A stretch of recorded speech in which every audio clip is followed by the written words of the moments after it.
نہایت ہی واجب الاحترام پیران اسلام اور جملہ بندگان خدا غلامان مصطفیٰ، میں نے سورہ فاتحہ کی آیہ کریمہ کا ایک ٹکڑا آپ کے سامنے تلاوت کیا۔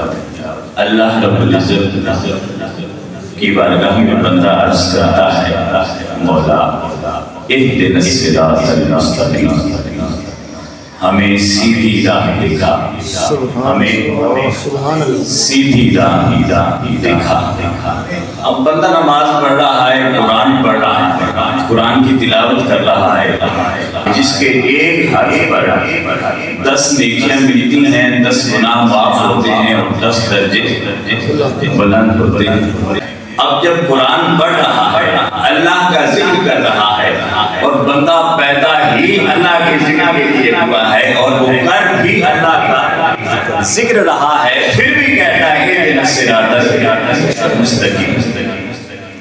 تو اب قرآن کی تلاوت سے پڑھ کر سیدھا راستہ کیا ہے؟ جو اللہ سے وہ مانگ رہا ہے، کر قرآن کی تلاوت رہا ہے، یہ بھی سیدھی راہ ہے، پہلے اللہ کا ذکر کر رہا ہے، اللہ کا کلام پڑھ رہا ہے، اور پھر دعا مانگ رہا ہے اہدنا الصراط المستقیم، مولا مجھے سیدھی راہ دکھا۔ بھائی قرآن کی تلاوت سیدھی راہ ہے یا غلط راہ ہے؟ سیدھی راہ ہے۔ اب دیکھیے پھر نماز پڑھ رہا ہے، وضو کیا، پاکیزہ ہوا، پاکیزہ جگہ پر کھڑا ہوا، قبلہ رجوع کیا، سب سے تعلق کو توڑا، ایک رب واحد سے تعلق جوڑا، اور تکبیر تحریمہ کی، ہر حلال چیز اپنے اوپر حرام کی، اللہ کی بارگاہ میں کھڑا ہے، قبلہ رجوع ہو کے کھڑا ہے، وہ رب کی بارگاہ میں کھڑا ہو کر کہتا ہے مولا مجھے سیدھی راہ دکھا، مولا مجھے سیدھی راہ دکھا۔ اب بتائیں کہ اللہ کی راہ اللہ کے گھر میں کھڑا ہے، اللہ کی بارگاہ میں کھڑا ہے، اللہ کی بارگاہ میں کھڑا ہے، پھر بھی کہتا ہے مجھے سیدھی راہ دکھا، تو کیا اللہ کی بارگاہ سیدھی راہ دکھا؟ بتائیے سیدھی ہے کہ نہیں ہے؟ سیدھی راہ ہے نا۔ ہمارا عقیدہ ہے کہ اللہ ہی کی راہ تو سیدھی راہ ہے، مگر پھر کیوں کہہ رہا ہے اہدنا الصراط المستقیم، مجھے سیدھی راہ دکھا، مجھے سیدھی راہ دکھا۔ اب دیکھیں یہ بات کرنے کے لیے، رب سے سیدھی راہ طلب کرنے کے لیے اس نے اللہ کی تعریف کے کیسے پل باندھے ہیں میں کہوں گا۔ کہا الحمدللہ رب العالمین، مولا ساری تعریفیں تیری ہیں، تو سارے جہان کا پالنے والا۔ تعریف کر رہا ہے، کوئی فقیر کوئی منگتا کسی کے دروازے پہ جاتا ہے تو دعائیں دیتا ہے، تب اس کی جیب سے کچھ نکلتا ہے دینے کے لیے، ایسے ہی ہوتا ہے، روزانہ کا معمول ہے ہمارا۔ کسی فقیر نے مانگنا ہو، کسی کے دروازے پہ صدا دینا ہو، تو پہلے اس کی مال اولاد کی اسے دعائیں دیتا ہے، اس کی تعریف کرتا ہے، پھر دینے والا اسے کچھ عطا کرتا ہے۔ اب دیکھیے اللہ رب العزت کی بارگاہ میں مانگتا ہے سیدھی راہ، جبکہ کھڑا بھی سیدھی راہ پہ ہے، کھڑا بھی سیدھی راہ پہ ہے، مگر مانگ رہا ہے۔ تو مانگنے کا انداز دیکھو، اور پھر یہ بھی دیکھو کہ وہ سیدھی راہ جو وہ مطلوب ہے اسے، اور جو وہ طالب ہے سیدھی راہ کا، وہ راہ کیا تھی کہ اسے پانے کے لیے اسے رب کی اتنی تعریفیں کرنا پڑا، اتنی تعریفیں کرنی پڑی، آخر وہ سیدھی راہ تھی کیا؟ سیدھی راہ تھی کیا؟ کہ نماز بھی سیدھی راہ، تلاوت بھی سیدھی راہ، مگر بندے کے ذہن میں سیدھی راہ کیا تھی؟ جسے پانے کے لیے اس نے اللہ کی اتنی تعریفیں کر دی کہ اللہ کو وہ راہ عطا کرنی پڑ گئی، اللہ کو وہ راہ عطا کرنی پڑ گئی۔ اس کی بارگاہ میں تو بے شمار سودے تھے، مگر فقیر جب جانتا ہو کہ اس کے پاس فلاں سودا بھی ہے، فلاں مال بھی ہے، تو وہ بھی تعریفیں کچھ زیادہ کر رہا ہے، تاکہ وہ یہ 5-10 کی بات نہیں، جو وہ چاہتا ہے اسے وہ مل جائے، اسے منہ مل جائے۔ اب نماز ہے، دیکھیے نماز بندہ پڑھتا ہے، بخاری اور مسلم کی پہلی حدیث ہے کہ نماز ایسے پڑھو کأنک تراہ، جیسے تم اسے دیکھ رہے فَإِن لَمْ تَكُنْ تَرَاهُ فَإِنَّهُ يَرَاكَ، اگر تم نہیں دیکھ رہے تو کم از کم یہ خیال ضرور رہے کہ وہ تمہیں دیکھتا ہے۔ اب بندے کی منشا ہی یہی ہے، بندے کی عبادت کا مقصود ہی یہی ہے کہ اس کا رب اسے دیکھے اور وہ اپنے رب کو دیکھے، اس کا رب اس سے باتیں کرے اور وہ اپنے رب سے باتیں کرے۔ جب یہ مقصود مل گیا اس کے باوجود بندہ کہتا ہے مولا مجھے سیدھی راہ دکھا، مولا مجھے سیدھی راہ دکھا۔ عجب اور مانگتا کیسے؟ الحمدللہ رب العالمین، مولا ساری تعریفیں تیری ہیں اور تو سارے جہانوں کا پالنے والا ہے، ایک میں کیا میرا دامن کیا تو سارے جہانوں کا پالنے والا ہے۔ الرحمن الرحیم، تو بڑا مہربان ہے، تو دشمنوں پہ بھی رحمتیں کرنے والا ہے، تو ہر ایک پر رحم کرنے والا ہے۔ مالک یوم الدین، اور تو قیامت کے دن کا بھی مالک ہے، یعنی دنیا بھی تیری آخرت بھی تیری ہے، تو دنیا کا بھی مالک آخرت کا بھی مالک ہے، ملکیت تیری ہے، ملکوت و ملک سب تیرے ہیں۔ ایاک نعبد، میں بھی تیرا ایک ماڑا سا بندہ ہوں، تیری بندگی کرتا ہوں، تیری بندگی کرتا ہوں، میں تو تیرے ہی در پہ آتا ہوں، جب بھی مجھے لوڑ پڑتی ہے تیرے در پہ آتا ہوں، جب بھی مجھے تھوڑ پڑتی ہے تیرے در پہ آتا ہوں، جب بھی مجھے کچھ طلب ہوتا ہے تیرے در پہ آتا ہوں۔ ایاک نعبد، میں تو اسی دروازے کو دیکھتا ہوں، یہی دروازہ جانتا ہوں، میں تو اور نہیں جاتا بھی نہیں ہوں۔ کئی فقیر ایسے ہوتے ہیں جو مراد کے روز نکلتے ہیں، کچھ دروازے انہوں نے پکے پکائے ہوئے ہوتے ہیں، ان دروازوں پہ لازماً جاتے ہیں کہ جہاں سے خیرات ملتی ہے۔ اب نعبدو کا معنی جو ہے عبادت کرنا، یہاں ذرا فقیر بن کے جاؤ تو معنی کیا ہے؟ مولا میں نے تو دروازہ ہی تیرا دیکھ رکھا ہے، میں نے تو کوئی اور دروازہ کبھی کھٹ کھٹایا ہی نہیں۔ ایاک نعبد و ایاک نستعین، جب میرے پاس دروازہ ہی تیرا ہے تو میری مدد کر دے۔ دروازہ ہی تیرا ہے تو کیا کر، تو نے ہی کرنی ہے۔ ایاک نستعین، تجھی سے مانگ رہا ہوں میری مدد کر، کیا کر مدد کر۔ اب یہاں یہ بھی بات سمجھ آ جانی چاہیے کہ بندہ جب کہتا ہے یا اللہ مدد، یا اللہ، کئی لوگوں کو اعتراض ہوتا ہے کہ تم یا رسول اللہ مدد کیوں کہتے ہو، یا غوث اعظم المدد کیوں کہتے ہو، یا علی مدد کیوں کہتے ہو، یا اللہ مدد کیوں نہیں کہتے؟ کیونکہ دینے والا تو رب ہے، دینے والا تو اللہ ہے۔ اب ہم بھی کہیں گے یا اللہ مدد، ایاک نستعین، ہم تجھ سے مدد مانگتے ہیں، ہم تجھ سے۔ بھائی یہ عقیدہ ان کا دیا ہوا جو کہتے ہیں اللہ سے مدد مانگو، وہ بھائی ہم مانگ رہے ہیں، مگر اللہ سے مدد مانگنی کیا ہے وہ پتہ نہیں کہ اللہ جب کسی بندے کی مدد کرتا ہے تو وہ کیسے کرتا ہے، وہ کیسے کرتا ہے؟ کہا ایاک نستعین، مولا تجھ سے مدد مانگتے ہیں، وہ مدد کیا ہے؟ اہدنا الصراط المستقیم، مجھے سیدھی راہ دکھا، مجھے سیدھی راہ دکھا، میری مدد کر، مجھے کیا کر؟ سیدھی راہ دکھا، مدد کر۔ اب اللہ سے مدد مانگی کس کی؟ سیدھی راہ کی۔ بھئی حالت نماز سیدھی راہ تھی کہ نہیں تھی؟ سمجھ آ رہی ہے بات؟ حالت نماز سیدھی راہ تھی، اللہ کی بارگاہ میں کھڑے، قرآن کی تلاوت سیدھی راہ تھی، اللہ کی بارگاہ میں اس کا ذکر، اس کا کلام پڑھ رہے ہیں، سیدھی راہ تھی۔ مگر بندہ کہتا ہے مولا تیرے در تک پہنچ گیا، تجھ سے مدد مانگنے آ گیا، اب میری مدد کر، مجھے سیدھی راہ۔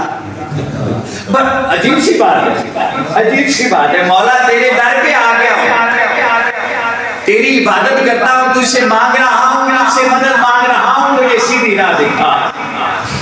اب وہ سیدھی راہ کیا ہے؟ اللہ رب العزت نے ساتھ ہی دکھا دی۔